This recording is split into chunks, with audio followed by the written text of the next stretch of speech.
Shalom, senang kembali bisa melayani di Morning Devotion. Hari ini merupakan hari terakhir kita berbicara tentang iman. Hari ini saya akan membahas iman dari 3 sahabatnya Daniel, yaitu Sadrak, Mesak, Abednego. Yang pertama adalah ketika kita beriman, kita harus ingat siapa status diri kita. Dunia yang ada sekarang, keadaan, kondisi, atau apapun yang kita alami sekarang, mereka berusaha untuk merubah jati diri kita. Kita ambil contoh di Daniel 1 ayat 7. Di ayat tersebut dikatakan mereka, Daniel, Hananiah, Misael, dan Azaria, kalau kita melihat bahasa aslinya, nama mereka merupakan nama yang bagus. Nama mereka merupakan nama yang mempunyai kuasa. Sebagai contoh, Daniel yang artinya adalah Tuhan adalah hakim, tetapi diubah menjadi Betsalsar yang artinya adalah Raja Harta Karun. Hananiah yang berarti Tuhan sudah memberikan anugerah, itu dirubah menjadi Sadrak yang artinya adalah juru tulis yang hebat. Misael yang artinya Tuhan adalah Tuhan, itu diubah menjadi tamu raja. Kemudian yang terakhir, Azaria yang artinya adalah Yahweh yang menolong, tetapi diubah menjadi Abednego yang berarti hamba Nebo. Itulah yang dunia ingin lakukan, Bapak Ibu. Dunia ingin merubah jati diri kita. Padahal yang kita tahu jati diri kita, status kita ada di dalam Tuhan. Kita in Christ, Bapak Ibu. Semua yang ada pada kita, semua yang kita miliki, itu semua ada di dalam Kristus. Kita memiliki keselamatan, kita memiliki berkat, kita memiliki materai, yaitu Roh Kudus yang akan menjamin kita sampai kepada harinya Tuhan. Itu semua sudah kita miliki. Tetapi yang dunia berusaha lakukan, mereka berusaha merubah jati diri kita. Mereka berkata, kamu tidak layak, kamu nggak bisa diberkati, kamu nggak akan bisa sukses, kamu nggak akan bisa melakukan apapun. Itu yang dunia berusaha rubah. Tapi yang perlu kita ingat, milikilah iman siapa status diri kita. Perkataan dunia, apapun yang dunia lakukan, itu tidak bisa mengubah status diri kita. Itu yang perlu Bapak Ibu ingat. Kemudian yang kedua, ketika kita beriman, bukan berarti kita bebas dari penderitaan. Kita lihat cerita dari Sadrak, Mesak, Abednego di Daniel 3 ayat 15, dia sampai diancam raja.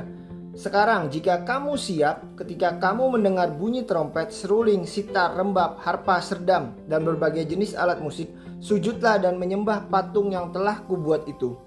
Tetapi jika kamu tidak menyembah, pada waktu itu juga kamu akan dicampakkan ke dalam perapian yang menyala-nyala. Siapakah yang dapat melepaskan kamu dari tanganku? Ini yang perlu kita luruskan. Orang Kristen beranggapan ketika dia percaya Tuhan, ketika dia beriman kepada Tuhan, maka dia akan luput dari penderitaan. Enggak, Bapak Ibu. Yang namanya orang Kristen, yang namanya orang hidup, itu pasti tidak bisa lepas dari yang namanya penderitaan. Tetapi kabar baiknya adalah ketika kita memiliki iman, maka kita bisa hidup melewati penderitaan itu. Ketika kita memiliki iman, kita dimampukan Tuhan untuk bisa melewati berbagai penderitaan, berbagai masalah. Sebagai contoh, kita lihat di dalam kondisi pandemi seperti ini. Awal-awal pandemi, banyak orang berdoa, bahkan pendeta-pendeta besar berdoa. Mereka berusaha menengking COVID, berusaha membuat COVID ini hilang. Mereka berkata, di dalam nama Tuhan Yesus COVID hilang. Bahkan ada yang berkata Agustus 2020 COVID itu hilang. Tapi buktinya apa, Bapak Ibu? Sampai hari ini pandemi itu masih ada. Apakah Tuhan tidak berkuasa? Enggak, karena mereka beriman pada hal yang salah. Mereka beriman untuk menghilangkan masalah. Padahal yang Tuhan mau adalah Tuhan menyertai kita di dalam setiap pergumulan kita. Tuhan menyertai kita di dalam setiap penderitaan kita. Kita lihat sekarang, kita sudah 1 tahun lewat, tetapi kita berhasil melewati ini. Dan saya yakin dan percaya suatu saat nanti pandemi ini pun pasti berhasil. Dan seandainya jika tidak pandemi ini tidak berhenti, saya yakin dan percaya Tuhan yang akan memampukan kita supaya kita bisa kuat menghadapi pandemi dan bisa melewati ini semua. Kemudian poin yang ketiga, meskipun keadaan tidak berubah, apakah kita masih beriman? Ini yang luar biasa. Ini yang sangat powerful sekali dari Sadrak, Meshak, Abednego. Di Daniel 3 ayat 16 sampai 18. Sadrak, Meshak, dan Abednego menjawab kepada raja, "Ya Nebukadnezar, dalam hal ini kami tidak perlu memberi jawaban kepadamu. Sesungguhnya Elohim yang kami puja mampu melepaskan kami dari perapian yang menyala-nyala, dan dia pun akan melepaskan kami dari tanganmu yang ya raja." Kita stop di situ dulu. Di sini dikatakan Sadrak, Meshak, Abednego yakin bahwa Tuhan akan melepaskan mereka dari api yang menyala-nyala. Iman seperti itu pun yang harus kita miliki. Kita percaya, kita yakin kalau Tuhan bisa melewatkan kita dari penderitaan apapun yang kita alami. Tuhan sanggup untuk melepaskan kita dari masalah apapun yang kita hadapi sekarang. Tuhan sanggup untuk menyembuhkan segala sakit penyakit kita. Tetapi ayatnya tidak berhenti sampai di situ. Sadrak, Meshak, Abednego mengatakan, "Tetapi jika tidak, hendaklah engkau ketahui ya raja, bahwa kami tidak akan memuja ilah-ilahmu atau menyembah patung emas yang engkau dirikan itu." Ini luar biasa Bapak Ibu.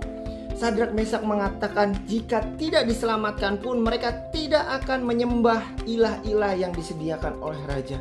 Nah, apakah kita bisa berkata seperti itu?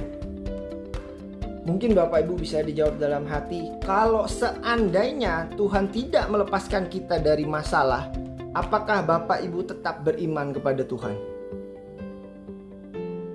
Itu yang perlu Bapak Ibu renungkan. Selama ini Bapak Ibu mengakunya beriman kepada Tuhan, mempunyai percaya kepada Tuhan. Percayanya Bapak Ibu apakah hanya sekedar melepaskan dari masalah, atau percaya sungguh-sungguh kepada Yesus, atau percaya sungguh-sungguh kepada Tuhan? Seandainya Bapak Ibu tidak diberkati Tuhan, apakah Bapak Ibu tetap percaya kepada Yesus? Tetapi kabar baiknya adalah ketika kita percaya Tuhan, kita pasti diberkati. Di poin ini saya akan berikan satu kesaksian, yaitu kesaksian tentang mama saya sendiri. Mama saya meninggal tahun 2014. Dia menderita kanker selama 2 tahun, mengalami kemoterapi, radiasi, semuanya sudah dilakukan. Tetapi hasilnya ternyata Tuhan tidak menyembuhkannya.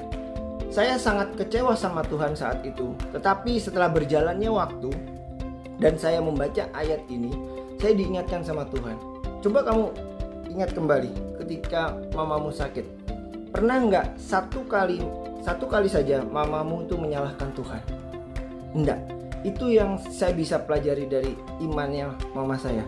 Meskipun dia tidak disembuhkan, meskipun dia akhirnya ketemu Bapa di surga, meskipun dia akhirnya mendapat kesembuhan kekal, dia selama 2 tahun itu, selama menjalani pengobatan, selama menjalani penderitaan kanker itu, dia sama sekali tidak pernah menyalahkan Tuhan. Ini yang perlu kita renungkan Bapak Ibu. Apakah kita punya iman seperti itu? Kemudian yang terakhir yang bisa saya sampaikan, inilah kabar baiknya, inilah perbedaan kita antara kita dan Sadrak, Meshak, Abednego. Di Galatia 2 ayat 20. "Aku telah disalibkan bersama Kristus, namun aku hidup, tetapi bukan lagi aku, melainkan Kristus yang hidup di dalamku.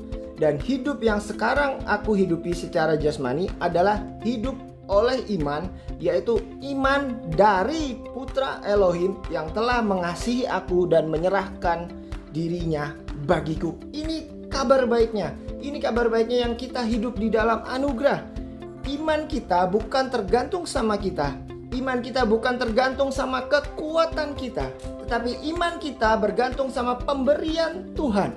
Bahkan di bahasa aslinya, di bahasa Inggrisnya dikatakan the faith of Son of God. Imannya anak Tuhan, imannya Kristus sendiri.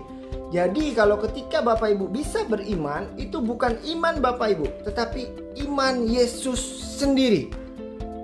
Wow, coba bayangkan Bapak Ibu, iman yang sempurna, iman punya Tuhan sendiri, itu ada di dalam Bapak Ibu.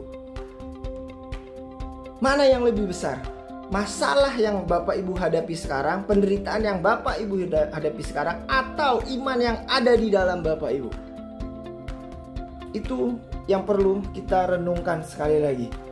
Jadi setiap kita menghadapi masalah, setiap kita menghadapi apapun nanti ke depannya, yang kita hadapi nanti siang, besok, lusa, minggu depan, bulan depan, tahun depan, kita sudah siap. Kita akan berkata, aku hidup oleh iman Kristus. Di dalamku bukan lagi imanku, tetapi Kristus yang hidup di dalamku. Inilah luar biasanya, inilah kabar baik yang mau saya sampaikan. Dan terakhir saya bisa katakan, Bapak Ibu, inilah kabar baiknya. Inilah indahnya hidup di dalam zaman anugerah. Semua tidak tergantung pada perbuatan kita, semua tidak tergantung pada apa yang kita lakukan, tetapi semua tergantung pada pemberian Tuhan. Tetap beriman, tetap bersemangat, percayalah Tuhan Yesus menyertai kita sampai pada kesudahannya. Tuhan Yesus